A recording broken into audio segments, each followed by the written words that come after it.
Kuartal 1 tahun 2023 ini tercatat di 5,03% secara year on year.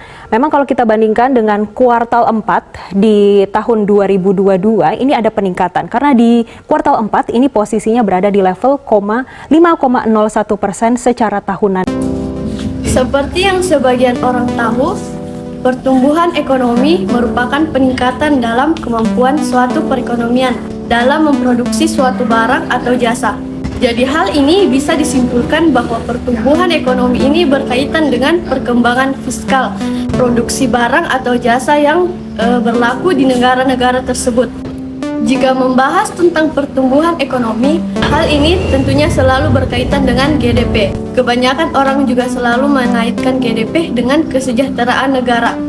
GDP yang tinggi berarti kesejahteraan masyarakat akan semakin terjamin. Maka pertanyaan yang timbul yaitu, apa itu GDP dan kenapa hal ini berkaitan dengan kesejahteraan negara? GDP atau Produk Domestik Bruto merupakan kumpulan nilai atau harga barang dan jasa yang dihasilkan oleh suatu perekonomian atau perusahaan dalam periode tertentu, yang dimana cara hitungnya berdasarkan pada nilai pasar. Dan kenaikan GDP ini juga bisa dilihat melalui penawaran tenaga kerja yang meningkat sehingga menghasilkan banyaknya pengeluaran. Salah satu komponen penyusun GDP yaitu perputaran uang yang dihasilkan oleh warga negara asing di negara kita. Yang dimana jika warga negara asing dikeluarkan dari negara kita ini, maka hal ini tak bisa dikatakan lagi sebagai GDP. Lalu, bagaimana cara menghitung GDP? Rumus perhitungannya yaitu GDP sama dengan konsumsi atau C ditambah investasi ditambah government ditambah ekspor dikurang impor. Penting untuk diingat bahwa GDP tidak mencerminkan kesejahteraan individu secara real. Suatu negara dengan GDP tinggi bukan berarti semua penduduknya hidup di dalam kesejahteraan yang tinggi. Nah, untuk menilai tingkat kesejahteraan ekonomi, kita memerlukan faktor lain seperti tingkat pengangguran, distribusi pendapatan, dan kemiskinan. Kita ambil contoh dari negara Indonesia. Negara kita ini memiliki GDP yang lebih besar daripada Singapura, tetapi Singapura memiliki pendapatan per kapita yang lebih baik.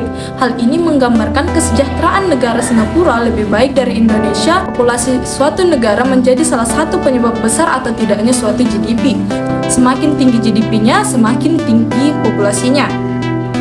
Lalu, kenapa Indonesia tidak bisa dikatakan negara dengan kesejahteraan yang tinggi? Padahal, jika dilihat Indonesia termasuk salah satu negara dengan GDP terbesar. Lantas, apa yang menyebabkan Indonesia belum bisa dikatakan negara dengan kesejahteraan yang tinggi? Karena dengan populasi yang sebanyak itu, Indonesia belum bisa membagi secara rata pendapatan masyarakat yang menyebabkan kesejahteraan. Maka, sebesar apapun GDP-nya, tidak dapat digunakan untuk mengukur keadaan ekonomi suatu negara. GDP memang masih penting sebagai indikator pertumbuhan ekonomi, namun perlu diperhatikan juga faktor-faktor yang dapat mempengaruhi kesejahteraan masyarakat secara keseluruhan. Ada banyak faktor yang mempengaruhi sebuah pertumbuhan ekonomi, diantaranya yang pertama ada keinginan negara-negara berkembang untuk mengatasi ketertinggalan dalam upaya berkontribusi pada realisasi pembangunan ekonomi. Selain itu, pertumbuhan ekonomi juga dipengaruhi oleh peningkatan hubungan ekonomi seperti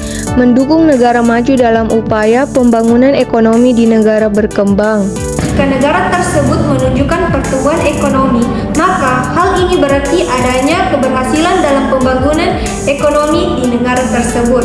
Setiap masyarakat menginginkan agar kesejahteraan mereka meningkat dengan cepat. Hal ini tentunya memerlukan kebijakan yang sesuai seperti mengurangi kelajuan pertambahan penduduk, mengembangkan teknologi, meningkatkan efisiensi investasi, serta meningkatkan tabungan.